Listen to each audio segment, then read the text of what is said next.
দেখো এখানে আমরা তোমাদের বইয়ে টাইপ 4 এর 1 নম্বর एग्जांपलটা সমাধান করব। এখানে বলা আছে যে x² + y² = 615 বৃত্তের স্পর্শক x অক্ষের সাথে 30 ডিগ্রি কোণ উৎপন্ন করে। তারপর বলছে উহার সমীকরণ নির্ণয় করো। তার মানে এখানে আমাদের বলছে কি একটা স্পর্শকের সমীকরণ নির্ণয় করতে, কার একটা বৃত্তের স্পর্শকের সমীকরণ নির্ণয় করতে বলছে, এবং এই স্পর্শকটা আবার x অক্ষের সঙ্গে 30 ডিগ্রি কোণ উৎপন্ন করবে এরকম করে। তো যদি এরকমটা হয়ে থাকে তাহলে দেখো আমরা যদি বলি যে একটা বৃত্ত দেওয়া আছে, সেই বৃত্তটা হচ্ছে এই যে এটা হচ্ছে একটা বৃত্ত, এই বৃত্তটা দেওয়া আছে আমাদের, এইখানে যে বৃত্তটা দেওয়া আছে x² + y² = 16, এই বৃত্তটা দেওয়া আছে। তাহলে এই যে বৃত্ত, এই বৃত্তের কেন্দ্র কি হবে? তো এখান থেকে দেখা যাচ্ছে x² + y² = 16, মানে শুধু x বা শুধু y নাই যেহেতু, তাহলে সেহেতু বলতে পারি এই বৃত্তের কেন্দ্র হচ্ছে 0, 0। তাহলে এই বৃত্তের কেন্দ্র যেটা আছে সেটা অবশ্যই হবে আমাদের কত? 0, 0। তাহলে যদি 0, 0 হয়ে যায় তাহলে আমরা বলতে পারি x অক্ষটা এদিকে থাকবে এবং y অক্ষটা এদিকে থাকবে। তাহলে এটা হচ্ছে আমাদের x অক্ষ এবং এটা হচ্ছে y অক্ষ। তাহলে x অক্ষ y অক্ষ পেয়ে গেলাম এবং বৃত্তের কেন্দ্র পেয়ে গেলাম। এবার বলছে এই বৃত্তের একটা স্পর্শক। তাহলে স্পর্শক বলতে আমরা কি বুঝতেছি? স্পর্শক বলতে আমরা বুঝতেছি কি যে এই বৃত্তটাকে স্পর্শ করে একটা রেখা যাবে, সেটা হচ্ছে স্পর্শক। তাহলে দেখো আমরা যদি একটা স্পর্শক অঙ্কন করি তাহলে এইখানে একটা, এই যে বৃত্তকে স্পর্শ করে একটা রেখা গেছে, তাহলে এইটাই হচ্ছে ওই বৃত্তের স্পর্শক। তাহলে বলছে এই বৃত্তের স্পর্শকের সমীকরণটাই নির্ণয় করো, যা কি করে x অক্ষের সাথে 30 ডিগ্রি কোণ উৎপন্ন করো। তাহলে দেখো এই যে এখানে x অক্ষের সাথে একটা কোণ উৎপন্ন করছে, এই কোণটা হচ্ছে 30 ডিগ্রি। তবে এইখানে একটু লক্ষ্য করো যে এইখানে যে স্পর্শকটা আছে এটা কিন্তু আমি যদি এই দিকে দেই তাহলেও তো হয়ে যায়। এইখান থেকে শুরু করলাম, এই যে স্পর্শক এদিক থেকে এদিকে চলে গেল, তাহলে এটাও কিন্তু x অক্ষের সঙ্গে কোণ উৎপন্ন করছে এবং এই বৃত্তটাকে স্পর্শ করছে। তাহলে যদি স্পর্শ করে তাহলে অবশ্যই এইটাও একটা রেখা হবে, এইটাও একটা রেখা হবে। তাহলে আমাদের এই দুইটা রেখাই নির্ণয় করতে হবে এবং এই রেখাটাও x অক্ষের সঙ্গে একটা কোণ উৎপন্ন করছে, সেটা হচ্ছে কি 30 ডিগ্রি কোণ উৎপন্ন করছে।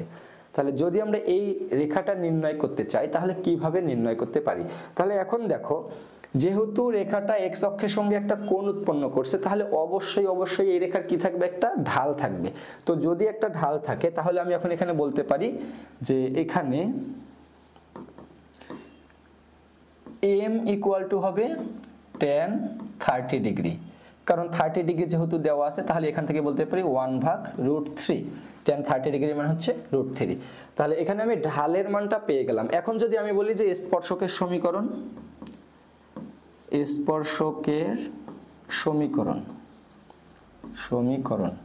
তাহলে দেখো স্পর্শকের সমীকরণটা আমি কি লিখতে পারি? y = mx + c। কারণটা হচ্ছে কি যে এখানে x অক্ষের সঙ্গে একটা কোণ উৎপন্ন করছে যা ঢাল, এবং এই রেখাটা y অক্ষকে একটা নির্দিষ্ট বিন্দুতে কি করছে? ছেদ করছে, এখানে অথবা এখানে। তাহলে যদি ছেদ করে তাহলে অবশ্যই এই সমীকরণটা আমরা এখানে ইউজ করতে পারি, কারণ এর ঢাল দেওয়া আছে এবং y অক্ষের একটা নির্দিষ্ট দূরত্বে ছেদ করছে। তাহলে এটা হচ্ছে y = mx + c, ওই রেখার সমীকরণ বা স্পর্শকের সমীকরণ। এবং এখানে ঢালের মানটা অলরেডি আমরা পেয়ে গেছি, সেটা হচ্ছে y = 1/√3x + c।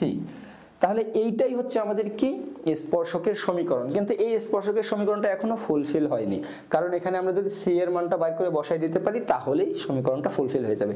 তো এখন যদি আমরা c এর মানটা বাইর করতে চাই তাহলে এই সমীকরণটাকে একটু কি করে সাজাই গোছাই লিখি। যদি লিখি তাহলে 3 দ্বারা যদি উভয় পক্ষে গুণ করে দেই তাহলে লিখতে পারি 3y, সরি এখানে √3 হবে, তাহলে √3y = ax + √3c, অথবা এটাকে লিখতে পারি ax - √3y + √3c = 0। তাহলে এই যে রেখাটা পেলাম এটা হচ্ছে আমাদের কি? স্পর্শকের সমীকরণ। এবং এই স্পর্শকের সমীকরণে আমরা c এর মানটা বাইর করব। কিভাবে বাইর করব দেখো, এখন দেখো এটা হচ্ছে আমাদের কি? মূল বিন্দু বা বলতে পারি বৃত্তের কেন্দ্র। তো বৃত্তের কেন্দ্র থেকে যদি আমরা কোনো স্পর্শকের যেই বিন্দুতে স্পর্শ করে, যেই বিন্দুতে স্পর্শ করছে সেই বিন্দু থেকে এর উপর যদি আমরা একটা রেখা টানি তাহলে এখন দেখো কি হচ্ছে? আমরা বলতে পারি 0, 0 বিন্দু থেকে এই 0,0 বিন্দু থেকে এই স্পর্শকের উপর যত দূরত্ব আছে সেই দূরত্বটা হচ্ছে কার সমান? ব্যাসার্ধের সমান। কারণ বৃত্তটাকে যখন স্পর্শ করছে তার একটা পরিধির উপরে স্পর্শ করছে, আর যদি সেখানে স্পর্শ করে তাহলে এখান থেকে এরপর দূরত্ব কত হবে? অবশ্যই ব্যাসার্ধের সমান হয়ে যাবে। তাহলে দেখো এই যে বৃত্তটা দেওয়া আছে, এই বৃত্তের কেন্দ্র আমরা দেখতে পাচ্ছি x² + y² = 16। তো এই বৃত্তটাকে আমরা সহজে এইভাবে লিখতে পারি x² + y² = 4²। তার মানে এর কেন্দ্র আসতেছে কত? 0 এবং এর ব্যাসার্ধ আসতেছে 4। তাহলে আমরা বলতে পারি এখানে যে এই বৃত্তের ব্যাসার্ধটা হচ্ছে 4। তাহলে এখন এই কথাটাও আবার বলা যায় যে 0,0 বিন্দু হতে এই স্পর্শকের দূরত্ব হচ্ছে 4। তাহলে আমরা যদি এখানে বলি যে এখানে 0,0 হতে স্পর্শকের দূরত্ব 4 একক। তাহলে যদি স্পর্শকের দূরত্ব 4 একক হয়ে যায় তাহলে আমরা দূরত্ব নির্ণয়ের একটা সূত্র জানি, লম্ব দূরত্ব নির্ণয়। তাহলে d এখানে প্লাস মাইনাস দেই, তাহলে ax1 + by1 + c ভাগ √a² + b²।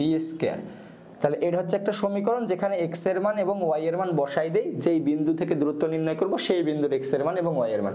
তাহলে দেখো এটা হচ্ছে আমাদের স্পর্শক এবং 0,0 বিন্দু হতে যদি এই রেখার দূরত্ব নির্ণয় করতে চাই তাহলে আমরা বলতে পারি +-4, কারণ দূরত্ব হচ্ছে 4 এবং 0 হবে কার জায়গায়? x এর জায়গায়। তাহলে 0 - √3 * y হবে y এর জায়গায় 0, তারপর হচ্ছে +√3c ভাগ √a²।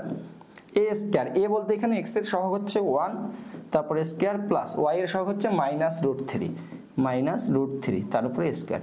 তাহলে এটাকে যদি আমরা ক্যালকুলেশন করি কত পাচ্ছি? তাহলে এখান থেকে +-4 এবং উপরে থাকতেছে শুধু আমাদের √3c এবং নিচে 2। তাহলে এখান থেকে আমরা বলতে পারি c এর মানটা আমরা পাচ্ছি কি, এখান থেকে গুণ করে দিলে 8 +-8 ভাগ √3, তাহলে +-8 ভাগ √3, এটা হচ্ছে আমাদের c এর মান। তো এই c এর মানটা যদি আমরা এখানে বসাই দেই, যেটাকে যদি আমরা 1 নম্বর সমীকরণ বলি, তাহলে c এর মান 1 নম্বর সমীকরণে বসাই দিলে আমরা কি পাচ্ছি? যে স্পর্শকের যে সমীকরণ সেটা পেয়ে যাচ্ছি। তাহলে আমরা এখান থেকে বলতে পারি অতএব নির্ণয় স্পর্শকের সমীকরণ